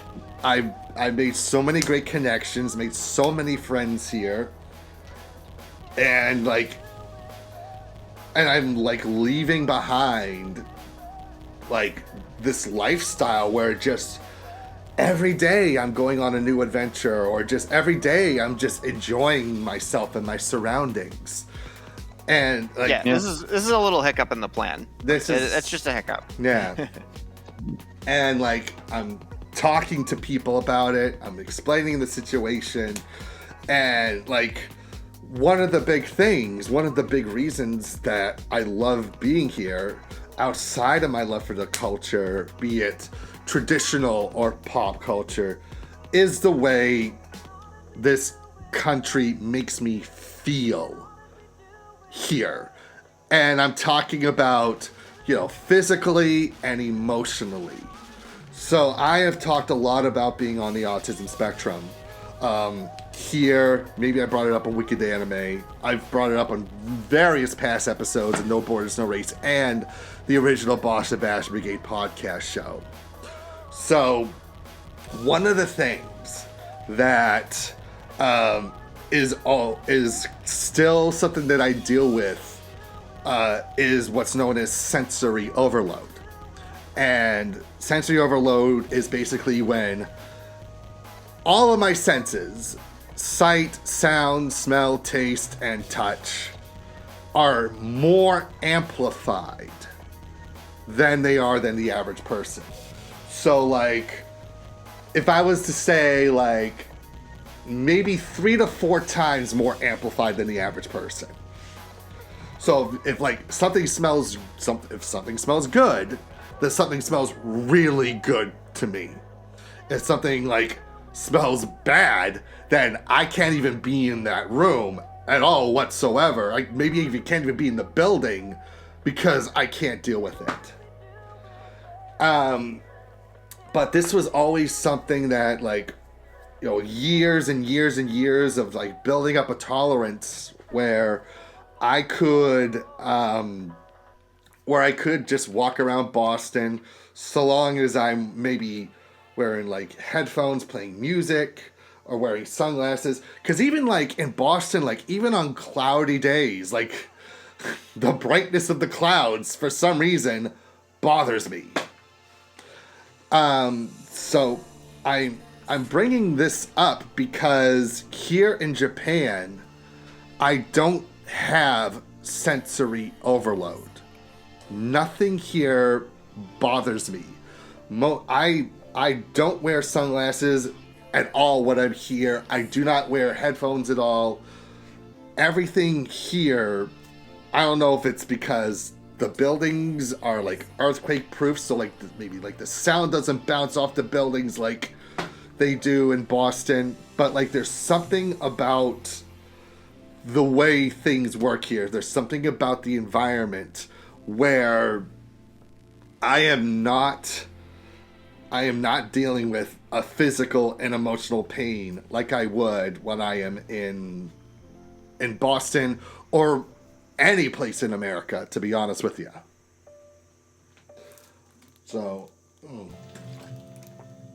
So I mentioned about my building up a tolerance, all those years building up a tolerance. Well, when I came here and wasn't dealing with sensory overload, I was comfortable. But then when I went back to Boston, when we recorded that Wicked Mucky show in person back in 2024, like I was dealing with like this pain and like this just this overwhelming feeling that was going on. And initially I thought, okay, this is jet lag. This is just the jet lag. It's this will just work its way throughout the next couple of days, and that'll be fine. That pain does not go away at all. So like, to be fair, you were so incredibly jet lagged that you were noticeably jet lagged, so that probably didn't help. Right. But then I said, okay, let's do what I normally do. Put on the sunglasses, put on the headphones, just block everything out and see how it feels. It didn't do anything. It was, and like the sensory overload was still really bothering me. And that's when I realized that my tolerance was gone. And I was reverted, and my sensory overload was reverted back to what it was when I was a kid. And when I realized that happened, it unlocked a couple of memories where, like, I was a kid and it must have had like a meltdown or something like that. Like you see maybe you see documentaries about autistic kids just out of the blue, just hitting the floor, just like screaming or like hitting their head on the wall. And they're doing that because their sensory overload is so bad that it's causing them this anguish. And it unlocked a couple of those memories from when I was a kid that I had kept so deep within that I had totally forgot about. And that's when I realized that, shit, I can't be here too often. I can't be here in America too often because it is causing me the pain. So when I heard that I wasn't going to get the third year or the fourth year of JET, naturally I freaked out because of all this stuff. And now that I'm coming down to the wire, one more week of being here in Japan before going back to America, yeah, like I'm super worried. I am super worried that I'm going to be experiencing these levels of, pain, and I don't know what I'm going to be able to do about it. There's probably nothing that I could do about it. So, yeah, like that's what I'm dealing with right now. So, like, even though I've gotten everything just about ready to leave and come back to Boston, just the whole mental preparation of what I'm going to be experiencing from an environmental perspective is something that I know for a fact I'm not ready for.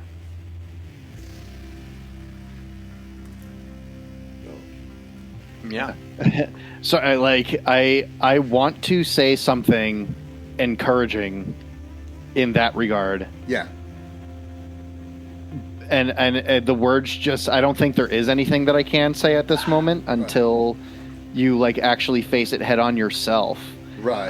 And so I wish I could, but I don't think it's right for me to give you anything in that regard. You know what I mean? Yeah. Like, yeah. I am your friend and I want to be there for you. Right. But and I can encourage you, but I don't think that I can fix anything, and that bugs me. Yeah. For sure. You would have to knock everything down and rebuild everything to fix the problem. That's the problem. That's yeah, that's the thing. So yeah, that is what's happening. And as I'm very happy that I'm going to see friends. I'm very happy that I'm seeing family. But it's just, I'm going to be having to put on a face every time there, because externally I'm going to be looking happy because I'm around friends and family, but internally it's going to be just nonstop emotional, physical pain because of the sensory overload. On top of just, me just constantly being like, just get me out of here, get me out of here, get me out of here. I need to get back. And like, that's going to be my mentality throughout most of my time here when I go back to America. I mean, as long as it keeps you motivated to keep in touch with these people, right? You, like I said, it's very important that you remain diligent and remind these people that you exist and that you are interested in going back. Yeah. So that you can go back as soon as possible. And if that includes, oh my gosh, I got to get out of here, then I would do that. Just make sure you're keeping in touch with these people. Right. Absolutely. And of course, like, I think that, when you're here as well, like, I don't necessarily think you need to be in the mindset that you can't remove yourself from a situation if you have to, especially because you are coming home to friends and family, and we all know you very well and are happy to accommodate you in any way, just to help you in that regard. Right. Especially when we definitely see this situation that you're about to come into as temporary, that we can help you along in that. Yeah, I appreciate that. Because, like, that's the thing I feel bad about, too, is because, like, the sensory overload doesn't just affect me just with, like, the pain, the emotion, it affects my social battery as well. And, like, people can vouch that when I was in Boston for the holidays a couple years ago, like, by 12 p.m. I was just done. Like, just, like, I couldn't even just, like, stare at my phone and get some stimulation from that. It was like, I just want to go to bed. Like, it reached that level. I mean, these two can vouch. I mean, you saw that I was jet lagged. I bought like what 2 or 3 energy drinks to get me through the recording of that episode we did. Yeah. It was like, yeah, like that I needed that. I needed that because of what I was dealing with. It was just, you know, like there's a YouTuber that I watch. I believe it's Learn Japanese with Taiki, and he had posted about recently being diagnosed with autism and how he would deal with the sensory overload here in Japan. And like, it just really took me back when he said that, because like, if somebody who is autistic here in Japan is dealing with sensory overload, like, imagine how bad it would be if they went to like a place like New York City or London or some Western town. They would not have a good time whatsoever.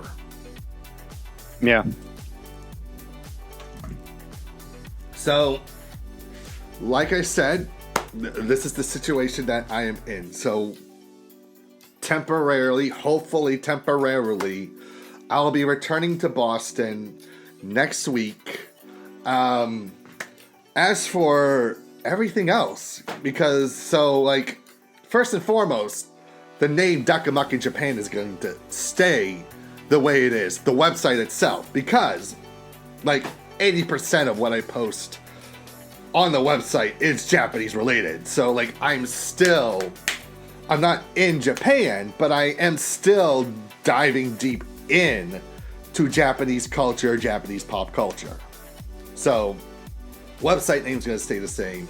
As for this, for the actual show itself, since I'm not in Japan and most of the show is about my time here in Japan, I mean, it's fairly simple. Just you know, all I really kind of have to do is just take off that logo here where it says the in Japan, and all right, that's the Duck Amuck TV or Duck Amuck Terebi, however you want it to be. I'm still brainstorming it. So yeah, like, this is what I'm going through. This is what's going on behind the scenes. But hopefully I will be okay during this whole thing. You'll be fine. Yeah. It's, you know, I'm not going to just brood in my apartment. I'm not going to avoid going outside or anything. I'm already making plans to do things with either by myself or with these guys. We're going to Sabaton. We're going to end the year up with Sabaton. There are other concerts that I'm going to. There's a Japanese band I'm going to see in Boston because I've not been able to get tickets to see them here in Japan. That's hilarious. Yeah. Yeah, and so like I'm still going to be living. I'm still going to be doing my best to enjoy the surroundings, even though I may be dealing with like the sensory overload internally, externally, and all that. I'm going to do my best to make sure that it doesn't keep me from having a good time. A lesser person would roll over, Evan. Yeah, no kidding. No kidding. So, the good news is, with me back in Boston, that means there are more opportunities where we're going to be able to record in the same room, depending on schedules, of course. So, we could actually have a legit roundtable show more often, again. Yeah, it would be kind of nice. Would be very nice. But we will see. Maybe we can teach Evan how to play Magic. I mean, I wouldn't, either Magic or actual proper D&D, I would not say no to that. I would not say no to that. If you taught me, I will probably never dive into actually buying the Magic cards, and because I've already got so many addictions as is when it comes to buying things. I would be down with learning how to properly play Magic the Gathering. If you guys taught me, I would do it. It's pretty easy, so we can get to it. All right. Just something to do. Exactly. Like Especially that's because Magic is pretty prominent over in Japan as well. So yeah. I mean, I got security guy Greg all those Japanese Magic cards, and because they're all in Japanese, he can just say whatever the heck he wants and just say, "Oh, there, I won the game." well, it's funny. It's funny because like I have Japanese cards in my arsenal already, just because they're cheaper to buy than the English ones. Yeah, that's what I've been told. So that's what's going on. Which we have a few more minutes to kill. So let's do a good old-fashioned ADA. Let's do that old Ask Duck Anything. So, boys, ask me anything about these last 3 years. Anything about where my head is at. Anything you guys want. All right. Well, let me load it up. All right. I like that you have things prepared. I have to search it. All right. This is the song I like to sing while people are trying to figure out what they're looking for. This way I don't have to do any editing because editing sucks. All right. So I know that you are doing something today, right? Like, are you going to a thing? So this weekend, the last thing I'm going to be doing here in Japan, Comiket. Yeah. So Yeah. when it comes to Comiket and shows like that, I'm pretty sure I've asked this. I might have asked this before. It might be good to. It's on here, so I feel like I haven't asked it. But when you go there, are you going to be able to do more than just walk around a showroom and like take pictures of cosplayers, buy manga or anything like that? Are there actually industry people who you can talk to? Are there people? No, because the whole thing for Comiket is a whole just fan event. They're very once in a great while there will be like a popular mangaka that comes there and like does something exclusive. And there are sometimes official companies there that will sell stuff for that are exclusive to Comiket. But there aren't really any panels like there are at Anime Japan or Tokyo Game Show. It's mostly just a big event for people to go and buy doujins and take cosplay photos. Interesting. Do you have anything that you can talk about at that show that you like? Is there an artist there that you're looking for? Is there a particular like target that you have that when you go there, this is the thing that you're seeking out? Yeah, because you did ask us like, hey, do you guys have an artist that you like that you want me to look out for? Right. And then I did actually happen upon something and be like, this. It's not an artist that I know, but it would be funny. Yeah. Well, like for me, like I'm a huge fan of the artist known as Casino. So he's gonna be there on Saturday selling his latest art book. So I'll probably buy that. There's this great I am blanking on his name, but there's this great doujin artist that makes some fantastic Ranma doujins that I really like. His designs are like really cute. So I'm looking forward to buying his latest book on that. There are a couple of other artists that I do follow that I am looking forward to seeing. Just not off the top of my head, I can't remember their names, but I've saved like screenshots of their Twitter page that says what day they're going to be there and what area they're going to be in. All right, so this is a multi-day market, right? Yeah, it's a 2-day event. Do artists need to buy their spaces for each day that they're going to be there, and like somebody new could be in their spot the day after? So the way it's set up is like every day has a specific theme. So like the doujin artists can only actually like rent that space for that one day because it goes with their theme, whether it's the this is the day where we'll sell the Azur Lane stuff or the Nikkei stuff or the Uma Musume stuff.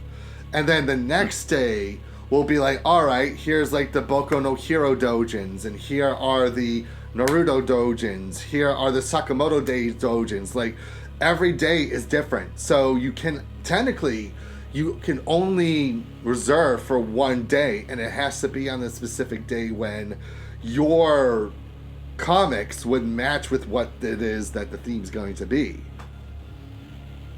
How accurate is draw first then die to like the experience that you've seen at a Comic-Con? I was gonna make a joke about this, but like on the recent episode of Draw First Then Die, when they actually went to Comic-Con to sell their book, I'm surprised that like there wasn't a scene where there was this one person who was going, "There's so much porn!"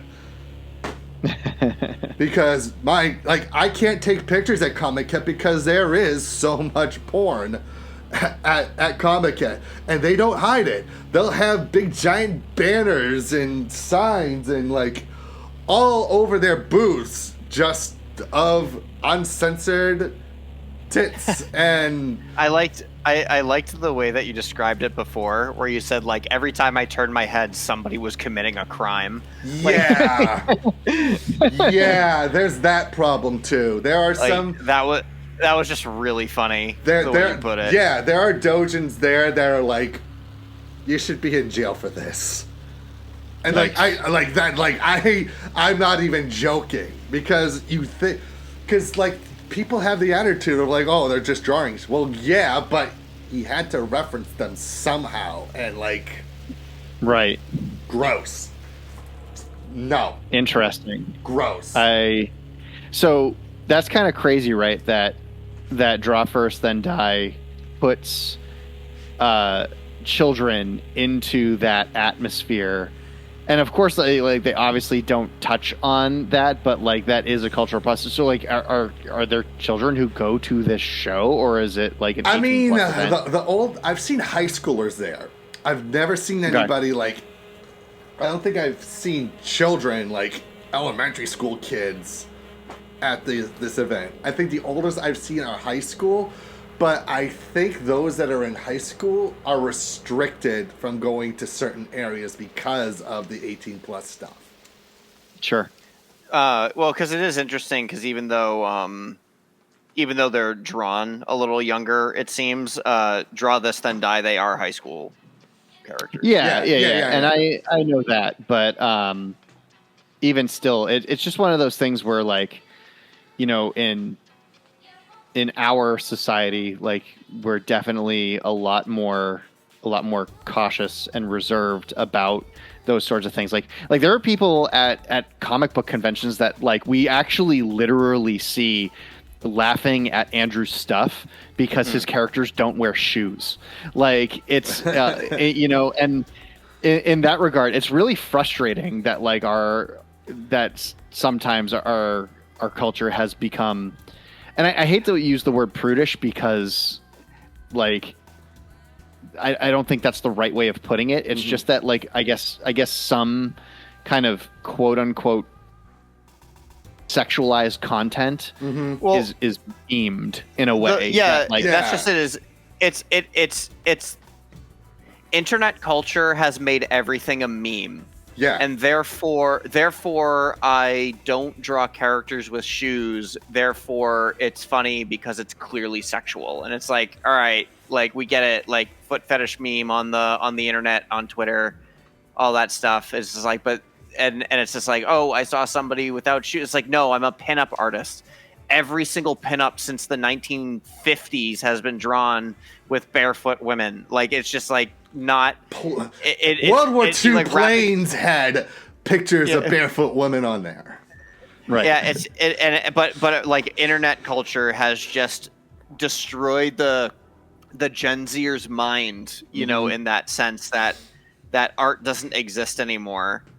It's all like internet meme culture. I'm not just thinking of like in World War II, like the enemy soldiers just looking at the plane, go, ooh, sexy lady. Oh no! Oh no! Well, actually, that's something that we talked about in My Wife Who's Not Weird panel, is that the reason why that they drew pinups on the sides of airplanes is because they had something to protect. Yes. Like, Yeah, it's not just a machine. They have to bring their lady home. Yeah. Yeah. Yeah, exactly. Exactly. Yeah. Which is awesome. But I also think that we have, I actually wanted to do, like, back when we were doing long form video essays on YouTube, I wanted to do a video on that kind of like change and shift in our culture and talk about how it's Disney's fault. Because if you watch, like, every single Disney movie has a barefoot woman in it. I was going to say, think the Little Mermaid has that famous scene where she lifts her foot up. And it's like, oh, yep.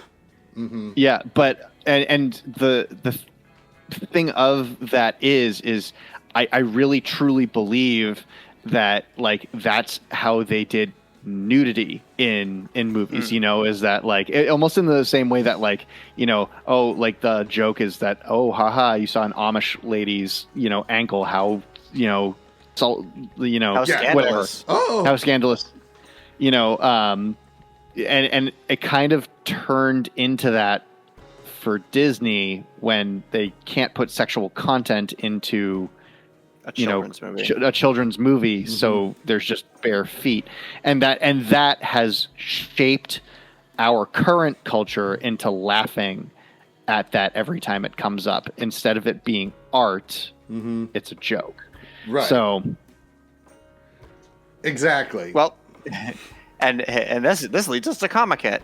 Casino's going to be there. Yes, Casino's going to be there.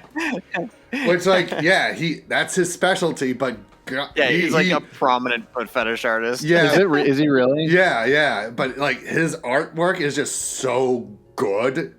Casino is really good at what he does. Like I want somebody to hire him to actually draw manga. Like, that's how good he is. Wow. Yeah. But that was kind of what was funny is so we were discussing this because Evan gave us he said, all right, find an artist, you know, that you want. And then so instead of an artist, Jonathan and I gave him like list of characters to look for. So like for me, of course, like Mirko from My Hero Academia, Yoruichi from Bleach, Ogre Cap, and Tamamo Cross, like which, you know, good gauges to just work off of as well. Like, oh, instead of finding a specific, you know, creator, like we can look to see what kind of characters we can discover at and see like who's trending and who's drawing what, you know, at these new Dojin events. Exactly. Yeah, which I'm down for, and I'll make sure that what I get is as safe as work as possible. Which is going to be kind of hard. Appreciated. Yes. Yeah. Keyword as possible. I don't want somebody's wife to get mad at him or me. You also have to take it home on a plane. So. Yeah. Yeah, that's right. I actually sent all my other Dojins back to Boston in a box, so that should be fine. That should be fine.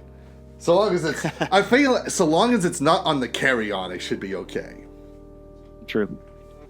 Yeah, customs can stop you, but if they're like, it's just the white guy, he's fine. It's sad because that's true. Yeah, no, that's what happened to me when I got off the plane. They were like, "Where are you going, Quincy? Where are you going, Quincy? Where are you going, Quincy? Oh, welcome home, man. Bye." You know, like that was just a very real thing that happened because like I'm clearly not from Japan getting off of this plane from Hong Kong. You know, I clearly belong in Boston. I'm the least of their worries. Yeah. So, yeah, it should be fun. It should be a good time at Comic Cat. It's the most I walk at an event, by the way. Last year, in that 2-day total, I walked 35 kilometers just going around the booths. Because, dude, it's like you go to you have no idea how, like, there's like every area's got like 80 rows of people selling comics and acrylic figures and other sorts of things. And keep in mind too, like some people don't even sell stuff related to anime and manga. You've got your radio otaku, you got your tank otaku, you've got like your, of course, your train autism otaku. You've got all these people who are like, they're making books about random things, swords and helmets and coffee, food. It's not just a place where you can get porn versions of your favorite anime characters. You'll find like so many people who want to share their niche ideas and their likes in a way that fascinates them. And it's crazy. Like you see like these people who just make fanzines, and it's like just like recipes on different kinds of bread, and you don't go to Comic-Con just expecting anime and manga and video game stuff.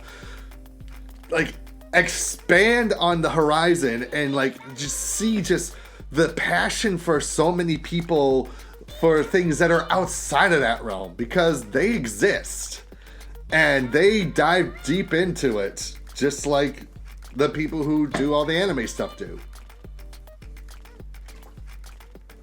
I was gonna say, like, you can't just get like porn of your favorite character. You can also get porn of your favorite swords. Porn of your favorite coffee. The Starbucks mascot Dojin. Yeah. I'm sure it's out there. It is. It's out there now. It's out there now. We said it. It's going to exist in some way, shape, or form. So, any more questions before we wrap up today's episode? The last episode that I'll be recording from Japan for the time being. Yeah, it won't be the last. It won't be the. That's why I said for the time being. Nope. I actually like dropping it off on Comic-Con. I think that sounds pretty fun. All right. Okay. So I'll be at Comic-Con this weekend. You can read my report on that hopefully within like a week or so after I go. Please look out for that. And yeah, after that, I'm going to be staying at a hotel for a few days while I clean out the rest of my apartment, and then hop on a plane back to Boston. We still haven't figured out how to do those nice Shinkansen underwater from Tokyo to Los Angeles or wherever. Oh, that'd be terrifying. Sick. That'd be awesome. Terrifying. Well, I know you hate the underwater stuff. I still remember you freaking out over that VR experiment that you did. You know, I hate underwater stuff for sure, but you know. Yeah. So, yeah, that is this week's episode of Duck Amuck in Japan. Like I said, final one with the in Japan title. We'll move on to just Duck Amuck TV, I guess. Or if any of these two have an idea of what to add for the tagline. Well, you don't. You just call it Duck Amuck. Yeah, okay, Duck Amuck. Yeah, All right. So, that's it. Let us do our shameless plugs. Andrew, take it away. Okay. Well, if you want to check out my stuff, you can head to solariansun.com, where I am posting weekly new pages up to page, I think. Well, let's just say I'm in chapter 13. I think it's chapter 13. Yeah. So basically you can read all the beta pages up to volume 2, like totally for free. And there's 5 volumes out right now, so that will tell you. But of course, if you go to patreon.com/AFLM and pay $5 a month, which is like $5 a month, not even $5 a week. That's one cup of coffee that you can cut out. You can get all the way up to volume 6, which I'm currently producing. I mean, heck, I'm working on page 1080 right now. That's what you've been watching me draw this whole time. Yeah. It's pretty awesome. We have a good time over there. My next convention is that you can find me at is on September 19th to the 20th at Granite State Comic-Con in Manchester, New Hampshire. That will be a great show. I love that show so much. It's one of my favorite small cons. Plus, I just love selling in New Hampshire because it's so easy to sell in New Hampshire. So that's my next event that you can find me in. Of course, you can find me on X and Instagram at AFLM_art. All right, and now you, JonStar. I am on Instagram at the Line Block, and today's top score is 204,835. A little bit Not lower that than great. most, but It's quite a low day, but that I'm surprised I got that high. To be honest with you, it was a rough day with the Tetris blocks. I know rough days. I mean, okay. All right, and of course, find me in all the socials, King Baby Duck ESH. You can find me on Facebook, facebook.com/Duck Amuck in Japan, and Tumblr at duckjapan.tumblr.com. You can find me anywhere with the name Duck Amuck in Japan. Like I said, the name of the website is going to stay because I focus so much on Japanese culture, so might as well just keep it the way it is. So please look forward to more articles, more reviews very, very soon. As for the main podcast show, once things have settled down back in Boston, we will be back. We will kind of have maybe a reflection kind of a show in person, talking about my time 3 years in Japan. Once I've settled down and have relaxed a little bit, then we can dive deep into things like best memories, the favorite band discoveries, and like so much other things that I could discuss about my time here in Tokyo. So be patient, and I promise you will get a good show out of that. Mm-hmm. So, until next time, when I am across the other side of the Pacific, this is your King Baby Duck, AFLM. JonStar. reminding you, even if it has a timeline, even if it's not as long as you think, if you are going to chase your dreams, make sure you run amok. Amok. Yeah, and keep on running. Keep on running. Do not stop. Don't stop at all. Keep at it, please. Heck yeah. All right. Okay, bye. Goodbye. Bye.